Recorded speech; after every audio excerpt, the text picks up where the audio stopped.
it was my experience with therapy that in some ways propelled me to become an atheist.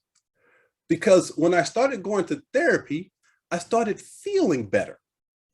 My life started to change. And I thought to myself, it was my childhood trauma that set up this whole journey that I've been on as a human being. So if I can heal this childhood trauma, why do I need this thing called God? Hi, it's Calvin Niles, the mindful storyteller, and I am delighted to share with you stories of awakening. Each week, I'm going to be talking to people from around the world of various backgrounds and experiences. People I love, I know, and people I admire, but also those who are completely new to me. One thing all my guests will have in common is that they have been through a journey of awakening. By awakening, I mean a call to higher consciousness and deeper self-awareness beyond material reality. These stories will be real, challenging, funny, stimulating, and insightful. We're going to take our good time with these conversations. So listen from your comfy chair with your favorite drink, or on your weekend stroll, your morning routine, or whatever makes you happy. Stories of awakening with me, Calvin Niles, and I look forward to you tuning in. Great. Well, I'm going to just introduce my newest friend, because we only just met, didn't we, Michael? Michael Taylor. Michael is a prolific author, a number of really inspiring books. Michael is a speaker, but what really interested me about you, Michael, was just the way we sort of organically met each other online, talking about, well, I guess, waking up and becoming more conscious. So welcome and thanks for joining for the conversation. Well, excited to be here, Calvin. And I don't believe in accidents. Everything happens for a reason. Yeah. And we've been brought together by divine appointment to have a conversation, hopefully that inspires others to wake up. So really looking forward to the conversation.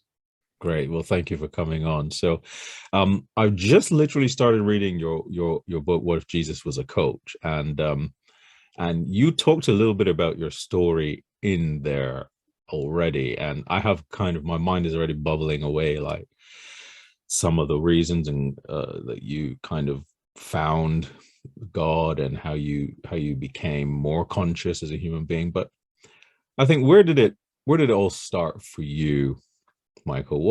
What really triggered your own awakening? Well, in terms of spirituality, I got to go back to when I was a kid. I was brought up Baptist, and I remember sitting in a Baptist church being completely confused. No one would answer my questions. I had all these questions about God that nobody would answer. And I remember being forced to being baptized.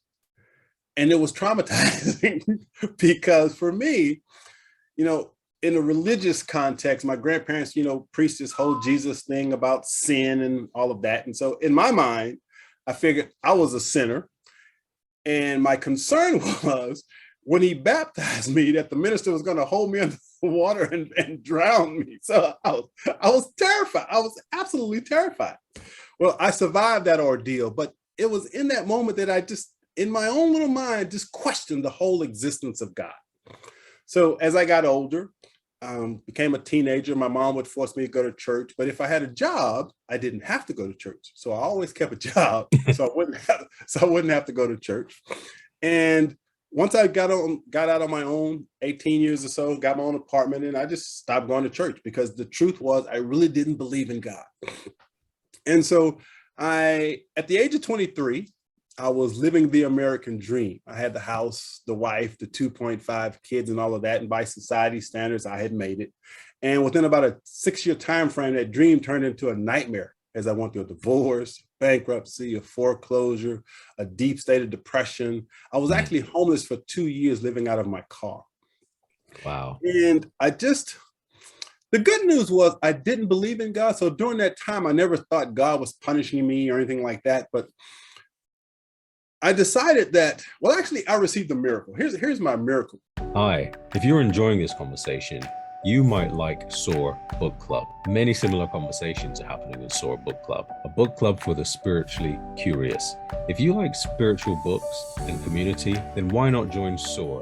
where we can grow together, learn together in a fun and nurturing environment. Click the link below in the description to find out more about Soar Book Club or to find out how you can join. It'd be nice to see you there. During the darkest period of my life, I was sitting up late one night because I was too depressed to sleep. And I was sitting at the edge of my bed, looking across the room at my bookshelf, when I happened to notice that every book on my bookshelf had something to do with getting rich or making money. And as I looked at those books, this question just popped in my head. Michael, what if you took all the energy and effort you've used in trying to get rich and simply figure out how to be happy? That simple question literally changed and saved my life in an instant. Something in me shifted. And I realized that all my life I had been chasing money. And so as a result of asking that question, I stopped reading books on getting rich and making money. And I started reading books on philosophy and spirituality and metaphysics and personal growth. And I went on this amazing journey of transformation. And so it was through this journey that I came to understand that the limited ideas that I was being taught as a kid didn't align with my soul. But by going on my own spiritual journey, coming to my own truth and understanding about God, I was able to create an intimacy and connection with this power greater than myself that I choose to call divine intelligence. And that's kind of in a nutshell how I got started. Wow. Yeah, I'm sort of imagining you sort of being despondent, like staring at these books going, hold on a minute.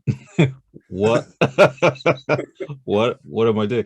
So just going back to that time when you were homeless, which sounds pretty challenging. Did you have any support, or was pride in the way and you thought, you know what, I'm not going to go back to my family, I don't want them to know? And how far after that was it before you looked at that bookshelf and then questioned the sort of motivation? Well, you use the word pride, but in reality, for me, it was shame, a little different. For me, and again, this journey that I've been on for the past 25 or 30 years or so has been, one of deep self-introspection and healing and growth. And so back then, I was so ashamed that I was in that situation that I didn't really reach out to people who would have supported me. I was the one in my family who had made it, first one to buy my house. I had made all this money, had done all these things. So to lose it all, again, I was just filled with a lot of shame. And I just kind of shut down and isolated myself and didn't really let anyone know what was going on with me. And again, after my divorce, I kind of just disappeared, if you will. But once again, everything happens for a reason. And it was during those times that I began that journey of self-introspection. I started asking myself some deeper questions. And so for me, what was the catalyst for my transformation was me reading a lot of books about depression, because I didn't understand that I was depressed at the time. Well, when I started reading these books about depression and I realized that I was depressed, I gained the courage to go to therapy. And it was can I also just sort of cut you and ask a little question about that? So you're reading these books about depression. What made you start doing that in the first place? Like, did somebody say, hey, Michael, I can see something in you and, maybe just take this book, or was it kind of apparently random? No, it was a commercial that I saw on television. I was up late one night because I was too depressed to sleep. And there was a commercial about depression and all the symptoms that they gave on that commercial. I said, damn, that's me. And I recognized the depression in me. Now, here's how the mind works. I've always been very studious. And if I had a challenge, I go to a book, I'm going to figure it out, right? I'm going to read about it, learn about it, understand it. So when I saw that commercial, that's what triggered me to start researching depression. And so at the beginning, I was in complete denial. I wasn't ready to deal with a therapist because I wanted to try to figure it out in my head. But I got to the point where I knew that something was wrong because I started having fleeting thoughts of suicide. And I knew that I had to do something. And that's what triggered me to gain the courage to go to therapy. Wow. Yeah. So the curiosity spark was basically, I guess it triggered a whole inferno of reading this depression books and things. And then did you, after a while of sinking in, you went to therapy? And when you're on this therapeutic journey, what was happening for you to wake you up? Because I remember in your in one of your books, you mentioned that, you know, you were actually atheist at one point. And, you know, was it in that therapeutic journey where you said, wow, there's more here, you know, beyond this Well, realm? actually, it was my experience with therapy that in some ways propelled me to become an atheist. Because when I started going to therapy, I started feeling better. My life started to change. And I thought to myself, it was my childhood trauma that set up this whole journey that I've been on as a human being. So if I can heal this childhood trauma, why do I need this thing called God? Because at the time I still had that anthropomorphic God up in the sky kind of concept, right? God as a who versus God as a what. So again, when I was going through that therapeutic journey, to me at the time, it confirmed that there was no such thing as God. Because I rationalized it in my head that through psychology, which is the science of the mind, I could figure it all out. And so I started doing workshops on personal growth and development. I did the Anthony Robbins walking on hot coals motivational thing, you know, so I went on this amazing journey and I started changing and my life started getting better. And then I was like, I don't need this thing called God. And so as a result of my own emotional healing and transformation at the beginning, that's when I concluded that there was no such thing. And I didn't need this thing called God because I felt good.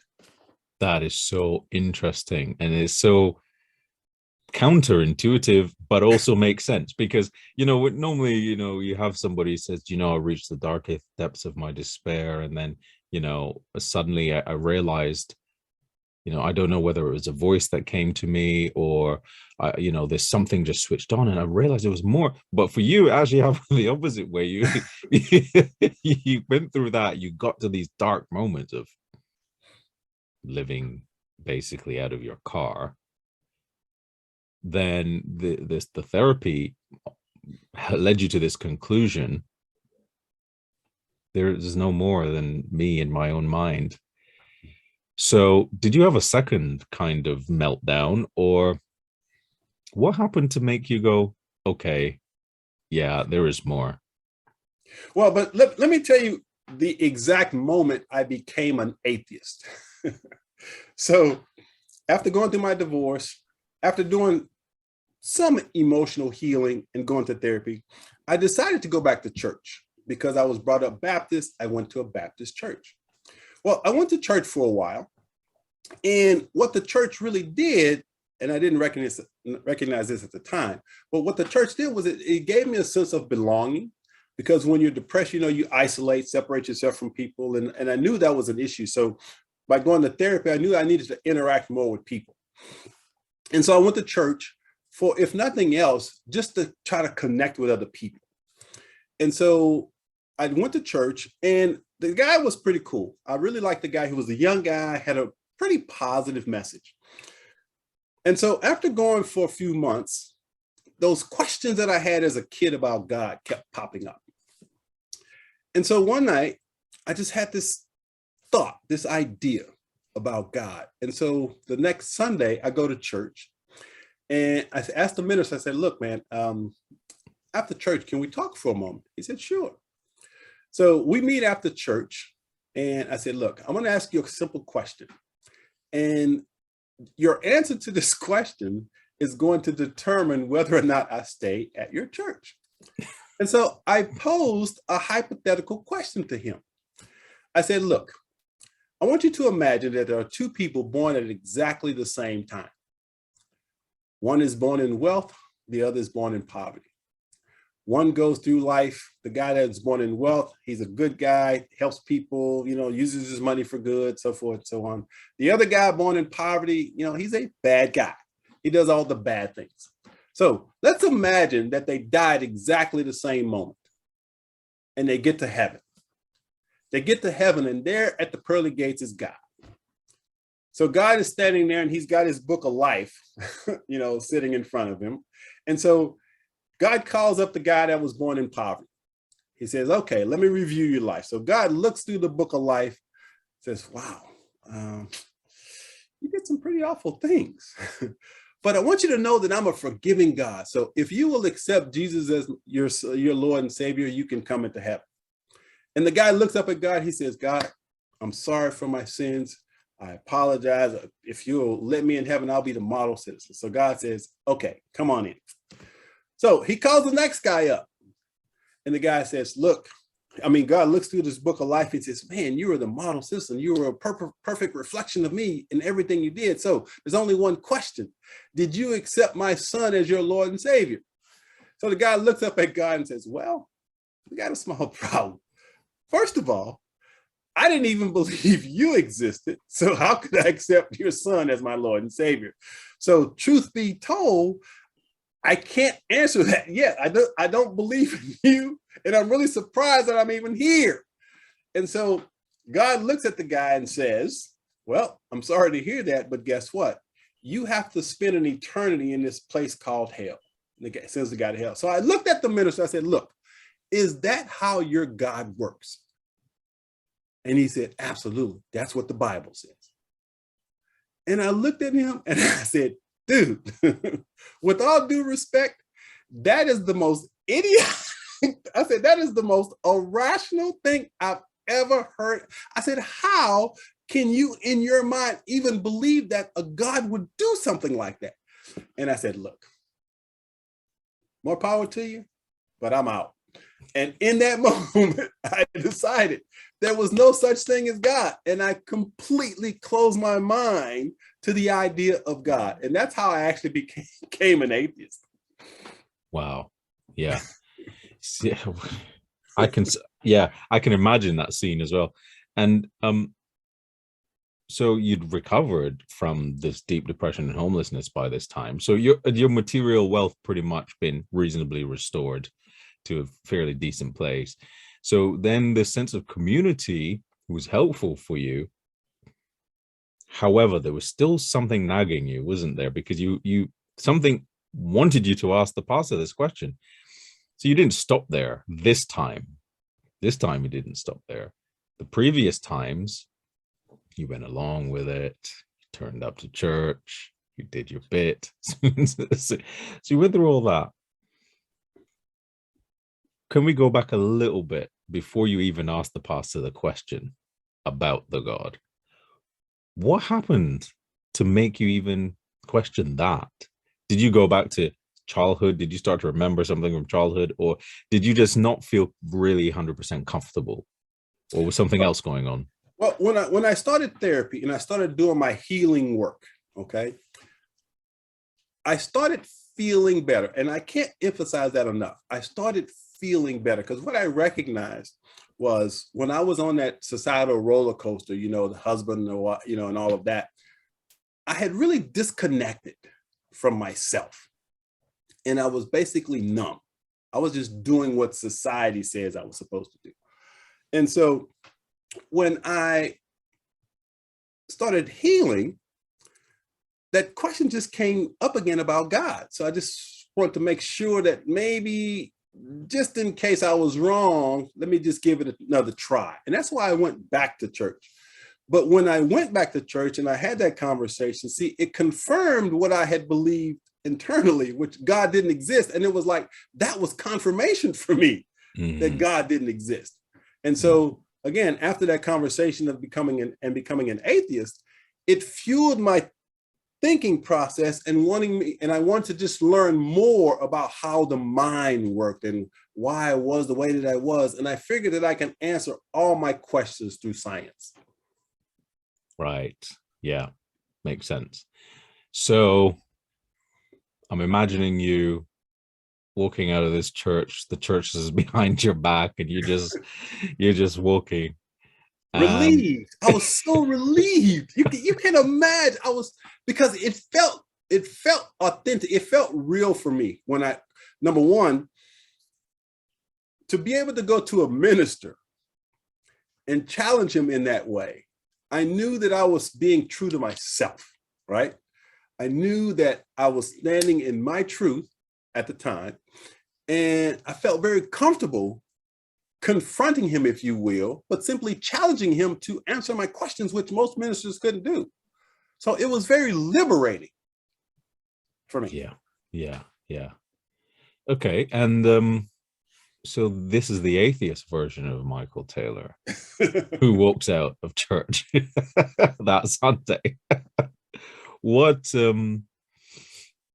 yeah, so what then? Where did that atheism, I assume it took you to a brick wall at some point, or Well, no, where did the following divergence arise?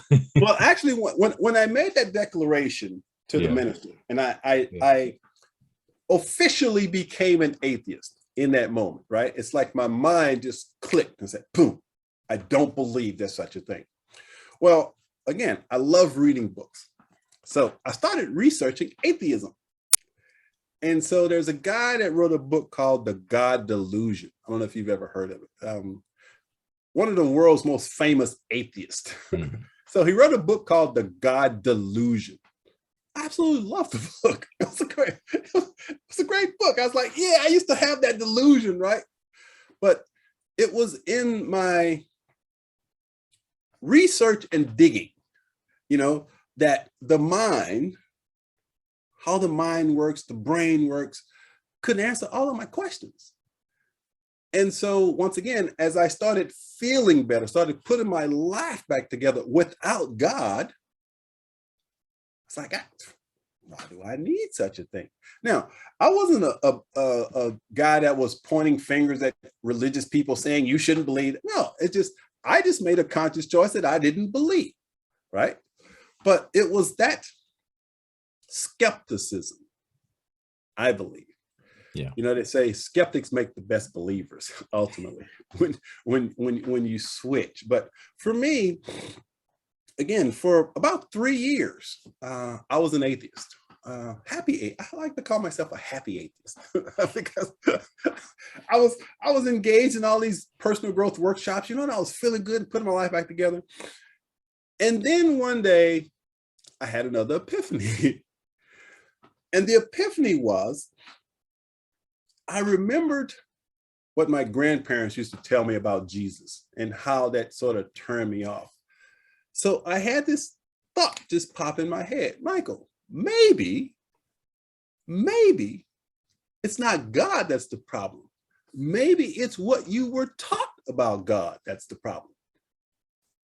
And then I remembered I had seen or heard a conversation by this Buddhist guy that made a lot of sense to me. And I said, maybe that's what it is. So I said, well, maybe it's not God, it's just the things I was taught about God. So why didn't I learn something new? And so I started studying Buddhism.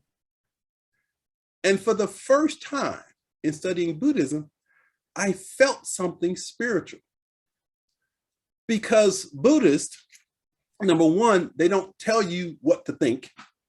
They don't tell you that you're wrong for what you believe.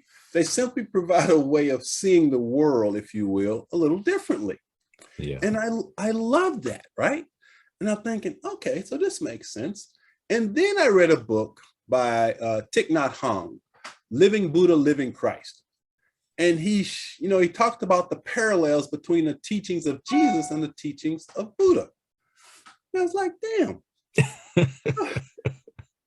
nobody ever told me this, because for me, when I was brought up Baptist, if you even thought about another religion, it's like you were sinning. It was a sin to even consider another religion or to read about or to study another religion. It was wrong. It's like, Really? So anyway, when I read that book, Living Buddha, Living Christ, it gave me a different perspective. But during the process of my own growth and transformation, one thing that I didn't mention was I began a practice of meditation. And it was through that practice of meditation that I started to learn how to relax and quiet my mind. And in my own way, I was connecting to something greater than myself that I didn't even realize at the time, Yeah. right? Yeah. So it was the meditation. It was then finding Buddhism and being open-minded to seeing God from a different perspective that guided me to start questioning my atheism. And that's how I began my path towards spirituality. Wow. That makes a lot of sense. So what, I can see this kind of full circle, so to speak. So what were your sort of life circumstances at this time? To coin an old term of old American friend of mine used to say, were you fat, dumb, and happy? Did you have the did you have the big car and the house and everything restored back to the American dream, so to speak? And this was unfolding alongside that, or were you still kind of unsettled a little bit? What was manifesting in your life outside of this questioning? I was still financially struggling. Okay. Yeah. I had an apartment with just a few basics, but I was just on this amazing journey. A couple of things that happened along this spiritual journey. So I'm in my apartment, and really the only thing I had in the apartment was an air mattress and a bunch of books. I had my headphones and a cassette player. Tells you how long ago it's been. So I had my cassette player and a couple of miracles. This is when my spiritual awakening started happening. So again, I had become more open to the idea that there was such a thing as God. I had started reading some Buddhist texts, as I mentioned, and I was growing spiritually, you might say. Yeah. And here's one of the first miracles, and I want to share two miracles that happened. Here's the first one. I'm sitting in my little rundown, dilapidated apartment with my little air mattress. I had my headphones on, and there's a song, it's a gospel song called "Searching for Love" by brother and sister duo BB and CC Winans. The song's called "Searching for Love." So I'm sitting on my air mattress. I'm listening to this song, and in the song, he says, searching for love. And then he asked the question, has anyone found it? And he says, love in the form of a babe that was born to reveal the love of God. Okay. So I'm sitting on the air mattress, have no material possessions really. And I'm listening to this song. And I kept listening to it over and over again. And then I asked myself that question, has anyone found it? And then what I realized, because again, I had done the therapy, I had been growing and I had been feeling good, and I was sitting there. And as I listened to that song, all of a sudden, it was as if my heart exploded. That love that he was talking about, I felt in my heart. Wow. And all of a sudden, I realized that I was living life's ultimate paradox, which was to have absolutely nothing and absolutely everything at the same time. Whoa. And I realized that, I had all the stuff, the house and all of that, wasn't happy. In that moment, very little material possessions, but I was happy. I was joyful. I was feeling that love that Jesus came to teach us how to access. Now, at the time, I wasn't back on the Christian train yet, but it was the feeling and how that song triggered the feeling of love in me. And in that moment, I recognized and connected to intimately the power that I choose to call divine intelligence. It was in that moment for the first time that I authentically felt the love of God. And it wasn't something outside of me. It was something that was inside of me all along.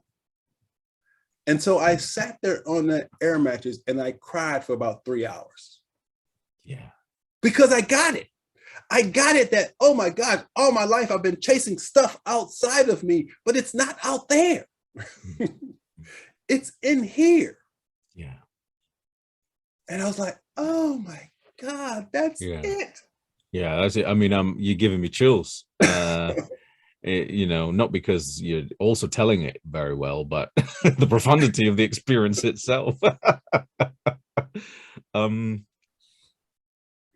When you were sitting there on that mattress and listening to this song, I find it really fascinating too that the song had a big part to play in this. Does that have any significance? I mean, would it be any different if a person walked by on the street and just rang the doorbell and said, hey, have you found that love you're looking for? Would that have made any difference? Or is there something special about either that song or music generally in that journey of awakening? Well, I'm a firm believer that miracles occur through music, through song, because it gets out of the head and it touches the heart in a way that words can't. So I keep saying feeling, and that's the key, feeling. So as I was sitting there and I started feeling, the music fueled that feeling, because intimately I connected with the words, the depth of the message, everything just sort of fits. Now, I believe songs can be used as prayers. I have several songs that are literally prayers to me. So when I listen to the song over and over, it's like I'm praying and God is talking to me. I don't know if you've ever had that experience, but that's what songs do for me. Yeah. And so when I was sitting there listening to that song, it was as though God, divine intelligence, was talking to me, was confirming for me what my heart had been longing for all along. And so it was a culmination of my journey, my awakening, and then my accepting of the truth and surrendering to the truth of the love that was already inside of me. Yeah, that's really, really, really simple, but so hard to understand, isn't it? And this song is opened the gate to your heart in this way. Did you accept immediately? I mean, I know, so you sat there for 3 hours crying because it was just such a powerful, energetic experience. I guess the energy's coming out and spilling in all these different directions and flowing through. I can only imagine that's the feeling. Would you say that's how it felt from a physical point of view, or when your heart starts swelling? How did that feel? But see, here's the thing. Yeah. And the amazing thing about being human is that there are some things we can't touch, but we can feel. Yeah. Okay. Yeah. So this experience, which began within, I could never put in words. It's a feeling. It's so deep that words couldn't even come close to imagining it. But if you've ever loved someone and hugged them and felt the love come from them, if you've had that experience, you're getting close to the experience that I had. The heart knows. The heart is our connection to divine intelligence. And so for me, when I allowed myself to open my heart, and I love what Rumi says. Rumi says, you must continuously break your heart until it opens. And so as I reflected over my life and all the times my heart had been broken by so many different things, what I recognize now is that that was God's way of cracking my heart open. And that one experiences was one of the experiences that God confirmed for me. The love was real. And so feelings are the language of the soul, right? And the problem that I had with God was that I tried to do God up here. I tried to figure out God in my head. That's why I couldn't connect to God, because God isn't something we get up here. You can't rationalize God, I don't think. You have to feel God. You have to experience God from the inside out. And so in that moment, that feeling of love that just exploded, it is that feeling that triggered the emotion of joy, of happiness, of connectedness, that once again was confirmation for me. Because again, going to church and doing all the religious stuff, I never really felt spiritual. I've never really felt God. But in that moment, I felt God. Now, if you wanted to put it in religious terms, I was bathed by the Holy Spirit in that moment. And it was beautiful. Yeah. Yeah. Man. Yeah, I wonder what it would be like if I was in there in the room, sort of watching or sitting beside you. What that would feel like for me, kind of being someone in proximity. That would be an interesting thing. So after that, then, so you've had your kind of, I don't even want to use the word catharsis because it's not really the right word, is it? But you had this overwhelming joy which poured out of you and manifested in this crying for hours. Did the whole world just look different after that moment? Oh, but here's the second miracle that I wanted to share with you. Yeah. I forgot about that. I forgot about that one. So after that experience, I started reading some spiritual texts, and then I had another question. How does Jesus fit in all of this? Right? Good question. So as a former atheist, Baptist, didn't believe in all that, I said, but somehow Jesus got to fit into this. And then one night I was sitting up, and it was about 2:00 in the morning. And I lived a few blocks away from a 24-hour bookstore. And I'm sitting there, it's like 2:00, and I was doing like a little meditation. And I had this idea, this vision, and something told me to go buy a Bible. Now, I had an aversion to Bibles because, my experience as a kid with Jesus and all of that. But something told me, go buy a Bible. I got up at 2 a.m, walked down the street to the bookstore, and I bought a Bible.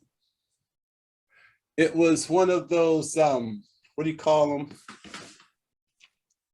Actually, this is actually the Bible. The student Bible. The student Bible. Yeah. So I go to this bookstore and I buy a Bible. And for whatever reason, which I know is spirit, but something told me to just go to the part of the Bible where Jesus spoke. And I remembered as a kid going to church, and I don't know if you remember looking in the Bible and the words in red were where Jesus spoke, the words in red. I remember not understanding that as a kid, the red or whatever. So anyway, something told me just to start reading Matthew in the Gospels. Wow. I started reading Matthew, and when I got to the I know you want to tell me finish this story, but this thing that told you to do this, how did that thing sound or Was it a feeling? Was it a sound? Was it a voice? Did it sound in your voice or someone's voice you knew? And this is a question that I like to ask, especially because there's voice inside. How can that be explained? Or is it a voice inside? Well, ultimately, it's a feeling. It's not a sound. It's an inner knowing that, again, I don't think you can describe in words. Yeah. But if you've experienced it, you can relate to it. And we've all had that experience where we just know something without knowing how we know it. Yeah. You can call it intuition if you like. So we have this intuition where, what is that intuition? I believe that intuition is divine intelligence. It is our connection to source, and it is source's way of communicating with us. That's how I see it. So this idea, because ideas are the currency of the universe. Ideas are how divine intelligence communicates with us, okay? So this idea, to go by the Bible, came from God. I'll use the word God. Came from God. God said, look, go by a Bible, dude. I need you to read this for yourself, right?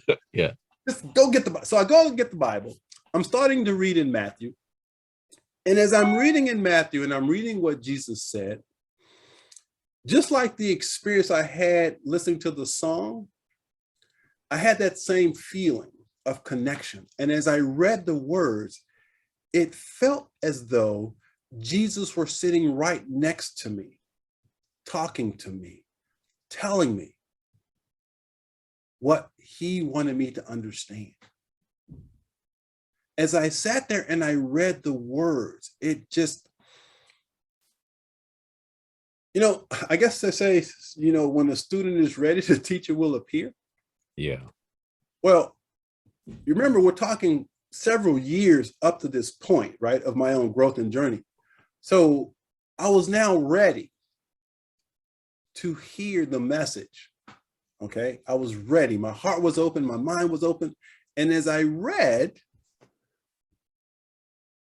I knew that Jesus, or what I like to call the Christ, which is the divine energy that God sent out, that we are now an expression of, the Christ in me was simply remembering what Jesus taught, because what the source of Jesus's teaching was the same source, or is the same source, that was telling me to read the book. Does that make sense?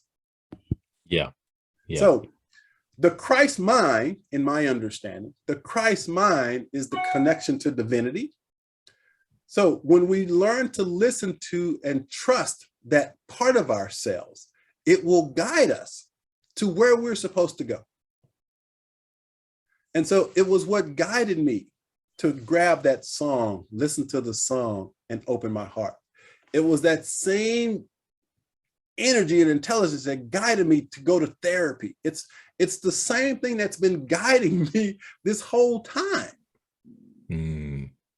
It's the same thing that's guiding me to write books, to speak, to share my information, my wisdom with others. It's the same source. It's the energy that creates worlds. It's in everybody. Now, I choose to call it Christ energy, divine intelligence, whatever you want to call it, but the name is irrelevant. What's important is the feeling, the energy beneath it all. Yeah. Because the energy beneath it all is what drives evolution. It's what drives everything in the universe.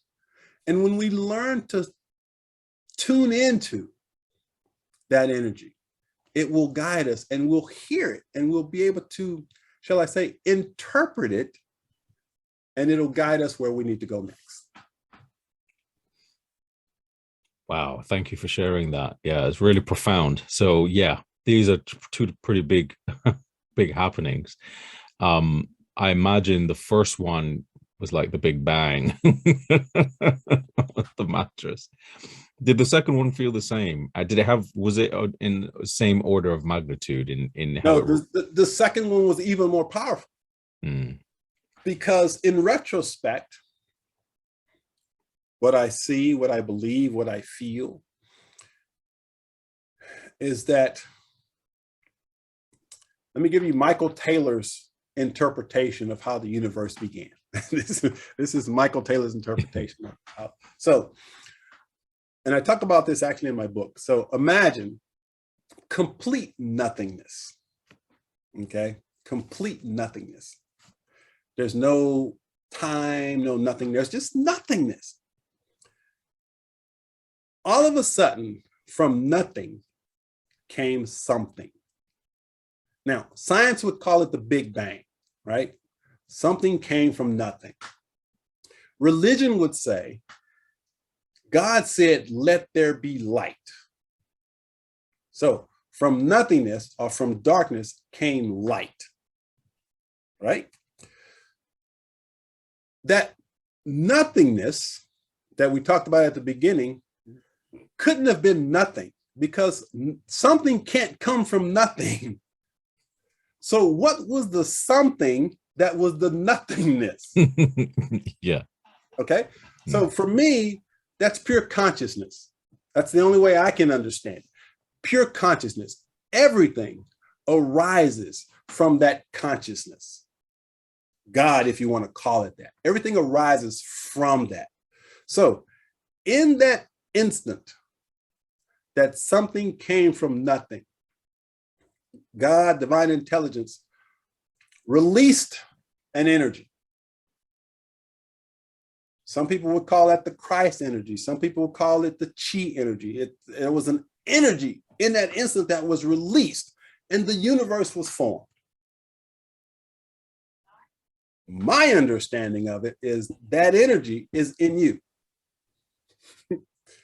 That energy that was there at the beginning, which originated from the source, divine intelligence, that energy is in us.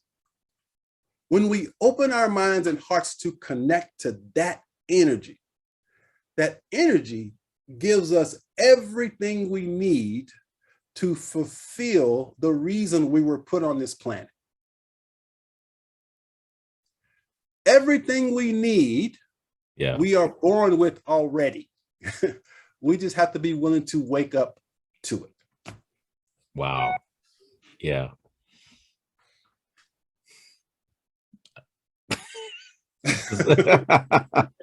Yeah, I'm really appreciating what you're saying. So this is a lifelong journey. I mean, it took you a good 30 plus years, I think you said, or 25 to 30 years at least, to go through these series of, big moments. Those two really huge moments, what has that sort of led to for you? How is that? One question is coming is, how has that changed your life? However you want to interpret that question. But the other thing is, has that continued to happen in any way? Have you started to see more of these kind of miracles, ripples of awakening, explosions happening that leveled you up, if in terms of your own consciousness? Well, my belief is that the instant that divine intelligence came forth, boom, came into existence, it set in motion this process. We call this process evolution. And evolution is simply the process of moving to deeper and deeper levels of complexity with divine intelligence. Make sense? So for me, life is a constant evolving process with no end. We are here to constantly grow and evolve. Now, I believe in order to do that, we have to do a couple of things.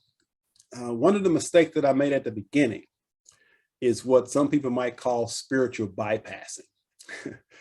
Spiritual bypassing is when we get on this journey of spirituality and we deny some basic understandings of what it means to be human. And here's what I mean by that. When I started my spiritual journey and I joined Unity Church, I don't know if you're familiar with the Unity teachings, but it's a really positive approach to Christianity. Yeah. And so when I joined Unity, I had done a lot of healing work. And then when I found Unity, I got into that New Age movement, and I fell in line with the idea that everything is perfect. God is perfect. God is good. God is love, which I truly believe is true.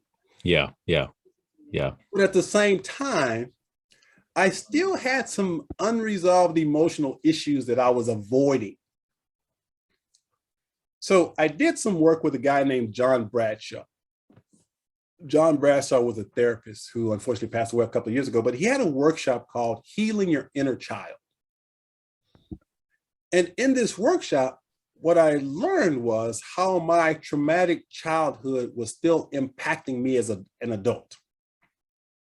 And so I had to be willing to heal from that childhood trauma.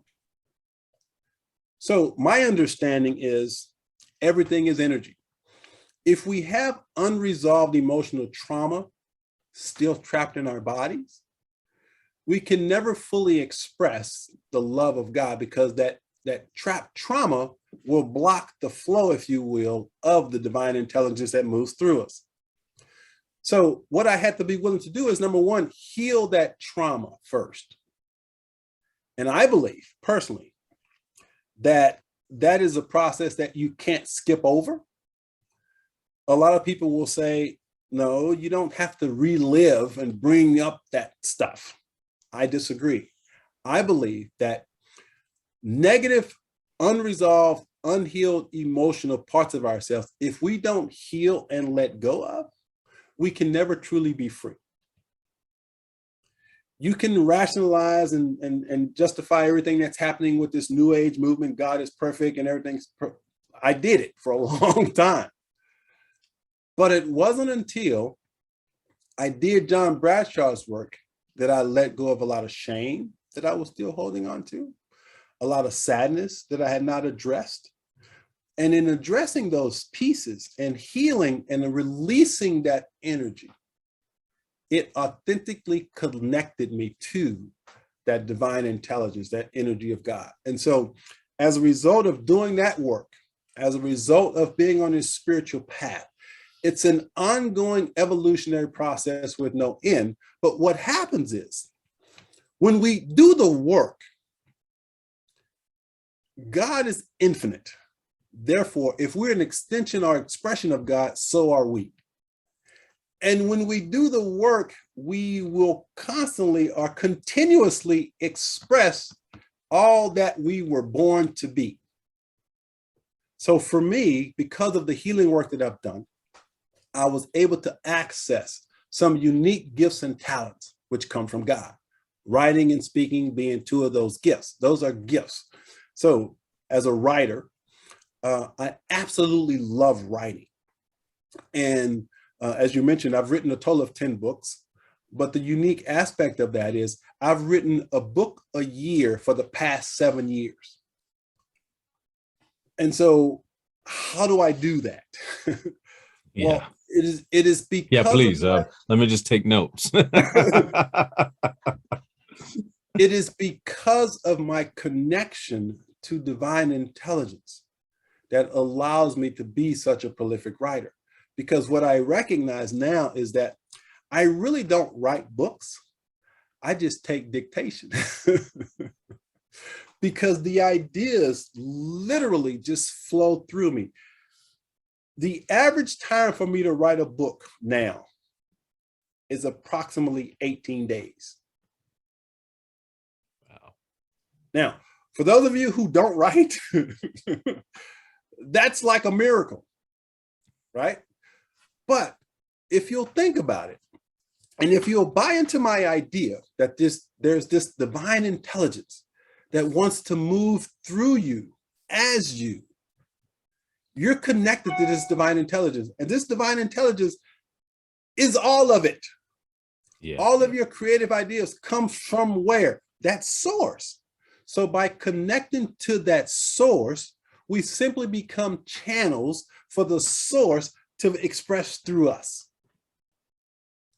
And so writing as a gift is simply the God's way of expressing through me as Michael Taylor, if that makes any sense.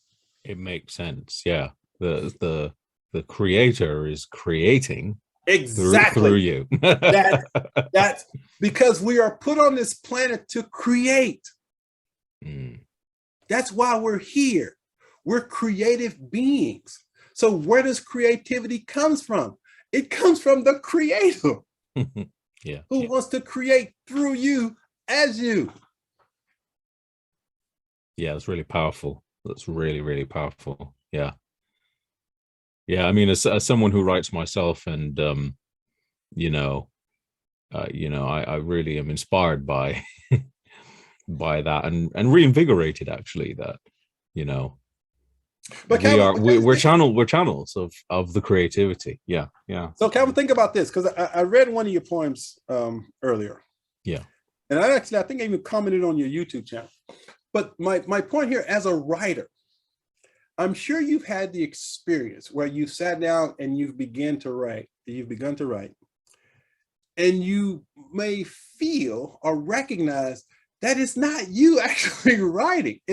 There's something, it's like it just flows through you. So for example, there are 3 ways to know when you're doing what you really love.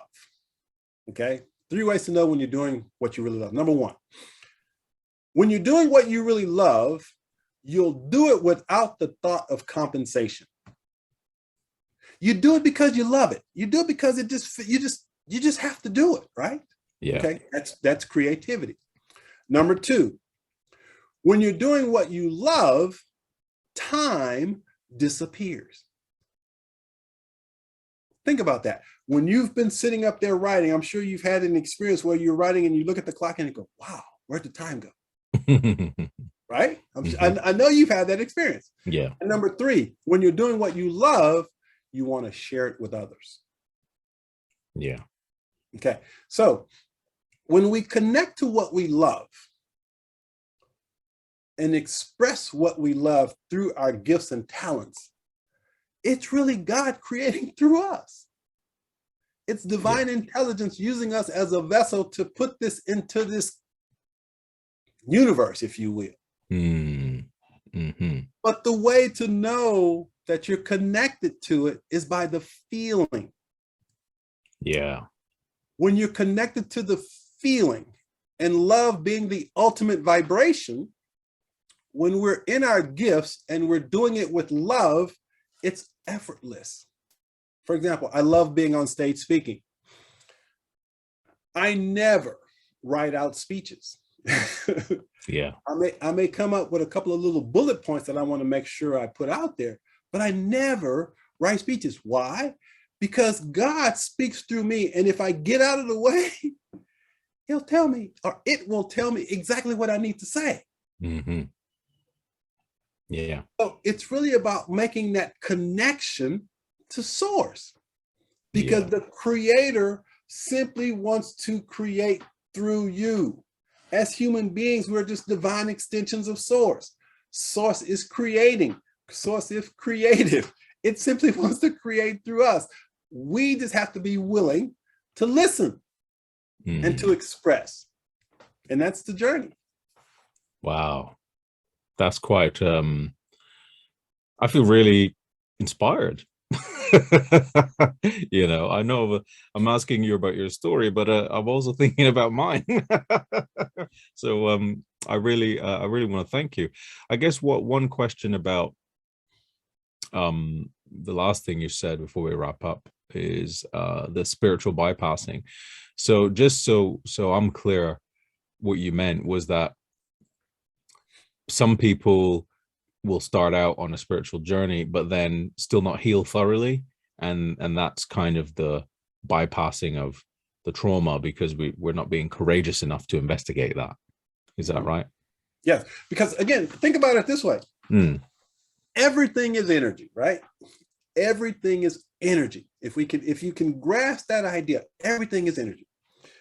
When we experience trauma, especially from childhood, when we experience trauma, what happens is negative energy. Now, when I say negative, I'm not talking good or bad. You're not making a judgment here. Yeah.